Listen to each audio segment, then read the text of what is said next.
ఓం శ్రీ గురుభ్యో నమః. ఓం శ్రీ మహాగణాధిపతి అందరికీ నమస్కారం. ముందుగా Lakkaraju Muralidhararao astro remedy channel స్వాగతం. ముందుగా అందరికీ ఈ ఉగాది విశ్వాస సంవత్సర ఉగాది శుభాకాంక్షలు. ఈ వీడియోలో ఈ కృత్తికా నక్షత్రం యొక్క కద్దాయ ఫలాలు ఎలా ఉంటాయో ఈ వీడియోలో వివరిస్తున్నాను. ముఖ్యంగా ఒక రాశిలో 2.5 నక్షత్రాలు ఉంటాయి, 9 పాదాలు ఉంటాయి. రాశి ఫలాలను పరిశీలించినప్పుడు ఒక్కొక్క రాశికి ఫలితాలు అంటే 3 నక్షత్రాలకి ఒకే రకంగా ఉండవు. అందువల్ల ఈ కందాయ ఫలాలను పరిశీలిస్తే మనకు నిర్దిష్టంగా ఆ నక్షత్రం వారికి ఫలాలు ఎలా ఉంటాయో తెలుసుకోవడానికి అవకాశం ఉంటుందనే ఉద్దేశం చేత ఈ వీడియో చేయడం జరిగింది. ఈ వీడియోలో విశ్వాస సంవత్సరంలో కృత్తికా నక్షత్రం వారికి ఆదాయ వ్యయాలు, రాజపూజ అవమానాలు, కందాయ ఫలాల గురించి తెలుసుకుందాం.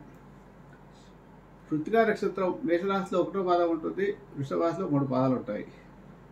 నక్షత్ర ఫలితాలు మాత్రం ఈ కందాయ ఫలాలు ఒకే రకంగా ఉంటాయి.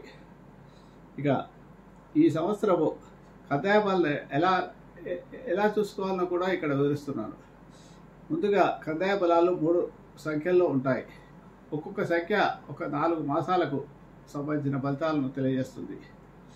చైత్ర మాసం నుంచి ఆషాఢ మాసం వరకు ఉండే 4 మాసాలు, ఏప్రిల్ నుంచి జూలై వరకు ఈ కందాయ ఫలాలు ఉంటాయి. అవి మొదటి సంఖ్య. తర్వాత శ్రావణ మాసం నుంచి కార్తీక మాసం వరకు అనగా ఇంగ్లీష్ నెలలో ఆగస్టు నుంచి నవంబర్ వరకు 2వ సంఖ్య ఫలితాలు చూసుకోవాలి. అలాగే తర్వాత మార్గశిర మాసం నుంచి పాల్గొన మాసం వరకు అంటే ఉగాది చివరి నెల పాల్గొన మాసం వరకు, డిసెంబర్ నుంచి మార్చి వరకు 3వ సంఖ్య ఇచ్చే ఫలితాలను తెలుసుకోవాలి. ఇలాగ తెలుసుకునే సమయాలలో ఏ సంఖ్య అయితే బేసి సంఖ్యలు అయితే ధనలాభాన్ని, సమసంఖ్యలు అయితే సమలాభాన్ని, అంటే సాధారణ పరిస్థితులు ఉంటాయి. ఎలాగా పెద్ద గొప్పగా ఉండదు, కష్టంగా ఉండదు, సామాన్యంగా గడిచిపోతుంటుంది. అలాగే 0 వస్తే మాత్రము 3 రకాలుగా ఉంటుంది. మొదటి 0 మీకు అనారోగ్యాన్ని, 2వ 0 భయాన్ని, 3వ 0 ధన నష్టాన్ని కలిగిస్తుంటుంది. లేదా 3 0 వచ్చాయనుకోండి, సామాన్యంగా రాకపోవచ్చు. 3 0 వస్తే అది పూర్తి శూన్య ఫలం. ఆ సంవత్సరం అంతా ఎలాంటి ఫలితాలు లేకుండా ఇబ్బందులతోనే గడిచిపోతుంది అన్నమాట. ఈ రకంగా మనం కందాయ ఫలాలను చూసుకోవాల్సి ఉంటుంది. ఇక వివరాలకు వెళ్తే ఈ మేషరాశి వారికి ఆదాయం 2, వ్యయం 14 ఉంది. ఇదే కృత్తికా 1వ పాదం వారికి వర్తిస్తుంది. కాబట్టి కృత్తికా 1వ పాదం వారు మాత్రం కొద్దిగా ఇబ్బందులు ఉంటాయని చెప్పచ్చు, ఖర్చులు ఎక్కువగా ఉంటాయని చెప్పవచ్చు.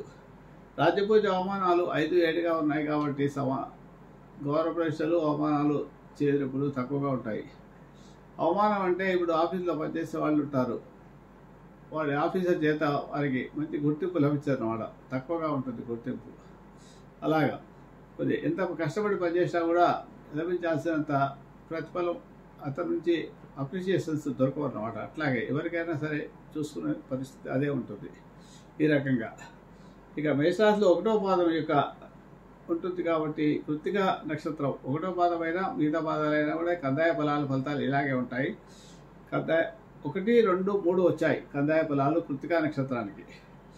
1 బేస్ సంఖ్య వచ్చింది, 2వది సరి సంఖ్య వచ్చింది, 3వది బేస్ సంఖ్య వచ్చింది. అనగా మొదటి 4 నెలలు చాలా అద్భుతంగా గడిచిపోతుంది.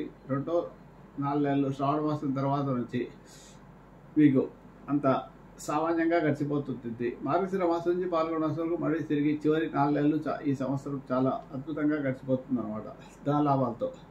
ఈ రకంగా చూసుకోవాల్సి ఉంటుంది. చైత్ర మాసం నుండి ఆషాఢ మాసం వరకు మొదటి సంఖ్య బేసి వచ్చింది కాబట్టి అన్ని పనులు అనుకూలంగా జరుగుతాయి. సర్వత్రా విజయం లభిస్తుంది. ఏ పని చేస్తున్నా మీకు అద్భుతంగా ఉంటుంది. ప్రమోషన్లు రావాలన్నా, ఉద్యోగంలో ఏమైనా సంపాదించుకోవాలన్నా, వ్యాపారంలో లాభాలు రావాలన్నా, పిల్లలు చదువుకు వృద్ధులకు రావడం, ఇలాంటివన్నీ కూడా ఏవైనా మీ కుటుంబంలో అన్ని మంచి కార్యాలు జరుగుతాయి. ఎవరైనా సంతానం వివాహం చేయాలనుకుంటే ఈ 4 నెలల్లో చేసుకోవచ్చు, చేసేవారు. అట్లాగే మిగతా 4 నెలలు శ్రావణ మాసం నుండి కార్తీక మాసం వరకు సామాన్యంగా గడుస్తుంది. పెద్దగా ఏవి గొప్పగా ఏమీ ఉండదు. అన్నింటా సాధారణ స్థితి. పనులు నిదానంగా సాగుతాయి, తొందరపడ సాగవు. అనవసరం ఖర్చులు కూడా ఉంటాయి, అధిక మాట పట్టింపులు కూడా ఉంటాయి. బద్ధకం కూడా ఉంటుంది. ఈ రకంగా చివరి 4 నెలలు మాత్రం మళ్ళీ మీకు చాలా మార్గశిరం నుంచి పాల్గొన మాసం వరకు చాలా అద్భుతంగా గడుస్తుంది. అన్ని విషయాల్లోనూ మీకు పనులు సాఫీగా సాగుతాయి. మీకు ధనాదాయం కూడా బాగుంటుంది. శుభకార్యాలు జరుగుతాయి. ప్రమోషన్లు, ఇంక్రిమెంట్లు రావడం ఉద్యోగస్తులకు, అలాగే వివాహాలు చేయాలనుకుంటే ఆ సమయంలో చేసుకున్న ముందు 4 నెలలు కానీ తర్వాత 4 నెలలు కానీ జరుగుతాయి. సంతానం కలగడానికి అవకాశాలు ఉన్నాయి. సంతానం, కుటుంబ వృద్ధి, కుటుంబంలో సుఖ సంతోషాలు అన్ని రకాలుగా ఉంటాయి.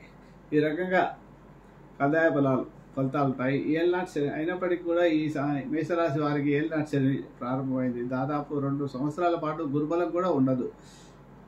అయినప్పటికీ కూడా మీకు రాహు ఏకాదశ స్థానంలో ఉండడం చేత మీకు అన్ని రకాలుగా శుభ ఫలితాలే లభిస్తాయి. రాహు ఏకాదశంలో చాలా బలంగా స్వక్షేత్రంలో ఉంటున్నాడు కాబట్టి మీకు పోయిన సంవత్సరం కంటే ఈ సంవత్సరం చాలా బాగుంటుందని చెప్పి, పోయిన సంవత్సరం ఏకాదశంలో ఉన్న శని దృష్టి లగ్నం పైన మేషరాశిపై ఉండడం చేత ఏ పనులు త్వరగా సాగలేదు. అన్ని నిదానంగా ఆలస్యంగా సాగడం కానీ ఆగిపోవడం కానీ జరుగుతూ వచ్చింది. ఇప్పుడు శని ద్వాదశ స్థానంలోకి వచ్చినప్పటికీ ఈ శని లగ్నంపై దృష్టి పోయింది, ధనస్థానంపై దృష్టి ఉంటుంది కాబట్టి ఖర్చు విషయంలో కొద్దిగా ఎక్కువ ఇబ్బందులు వస్తాయి. ధన సంపాదన తక్కువగా ఉంటుంది. ఖర్చులు ఉంటాయి. ఖర్చులు అనేవి తప్పవు, కానీ ధన సంపాదన తగ్గినప్పుడు అప్పులు చేయాల్సిన పరిస్థితి వస్తుంది. అందుకే ఆదాయం 14,702 ఉంది. అది కాబట్టి రాహు వల్ల మీకు ఈ గురు శనుల యొక్క వ్యతిరేక ఫలితాల నుంచి మీరు బయటపడగలుగుతారు ధైర్యంగా. మొత్తం మీద ఈ రాశి వారికి గతం కంటే ఈ సంవత్సరం చాలా బాగా ఉంది. గురు శనుల బలం లేకపోవడం వల్ల కొన్ని వర్గాల వారికి అవయోగం ఉంటుంది. మీ శక్తి సామర్థ్యాలు, మీ తెలివితేటలు కొన్ని కార్యాలు విజయవంతంగా ముగుస్తాయి. ఏళ్ళనాటి శని వల్ల కొంత ఇబ్బందులు కలిగితే గురుబలం వల్ల మీ తెలివితేటలు ముందుకు పోగలరు. మెయిన్గా ఏళ్ళనాటి శని ప్రభావం వల్ల జరిగే ఏంటంటే బద్ధకం ఏర్పడము, మనిషి ఏ పని చేయకుండా ఉండాలనుకోవడం జరుగుతుంది. కాబట్టి మీరు బద్ధకాన్ని వర్ధించుకోండి, వ్యాయామం చేయండి, నడక చేయండి, గుడికి వెళ్ళేప్పుడు చెప్పులు లేకుండా వెళ్ళండి, ఇంట్లో తిరిగినప్పుడు కూడా చెప్పులు వేసుకోకుండా తిరగండి, మీ బాత్రూంలో క్లీన్ చేసుకోండి. ఇలా మీరు మీ శరీరానికి ఎంత కష్టపడితే శని భగవానుడి యొక్క అనుగ్రహం అంత లభిస్తుంది. మీరు ఎంత బద్ధకం చేస్తే అంత శని భగవానుడి యొక్క ఇబ్బందులు స్టార్ట్ అవుతాయి. మీకంటే కింది స్థాయి వారిని గౌరవించండి. వారికి అవసరమైన ధన సహాయం కానీ ఏ సహాయం కానీ చేయండి. మీ ఇంటి ముందు పనిచేసే మున్సిపాలిటీ వారికి అప్పుడప్పుడు కొంత ఏదైనా బహుమతులు ఇవ్వండి. ఈ సంవత్సరం విశ్వాసనామ సంవత్సరంలో ధాన్య దానం శుభ ఫలితాలు ఇస్తుంది. కాబట్టి ఎవరికైనా అన్నదానం చేస్తే మంచిది.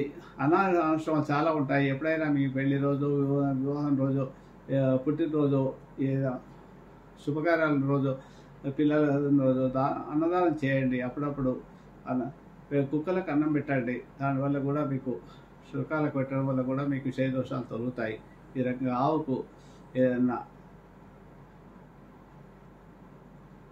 గ్రాసం లాంటిది అప్పుడప్పుడు పెడుతుండే, పౌర్ణమికి అట్లా పెడుతుండే, దానివల్ల మీకు ఇబ్బందులు తగ్గుతాయి. చేయవలసిన శాంతుల గురించి చెప్పారు చాలా వరకు. నరదృష్టి ఎక్కువగా ఉంది. లక్ష్మీనరసింహ కరావుల స్తోత్రం పారాయణం, సుబ్రహ్మణ్య స్వామి స్తోత్రం పారాయణం చేసుకోండి. మంగళవారం సుబ్రహ్మణ్య స్వామిని దర్శించుకుంటే మంచిది. ఆదిత్య ఉదయ పారాయణ, కృత్తికా నక్షత్రం కాబట్టి ఆదిత్య ఉదయ పారాయణ చేసుకుంటే శత్రుబాధ తొలుగుతాయి, ఆరోగ్యం బాగుంటుంది. ముఖ్యంగా నవగ్రహ జపాలు హోమాలు చేసుకోగలిగిన వాళ్ళు చేయించుకుంటే మంచిది. వీలైనప్పుడల్లా వీలైతే శ్రీశైలం వెళ్ళి దర్శనం చేసుకోండి.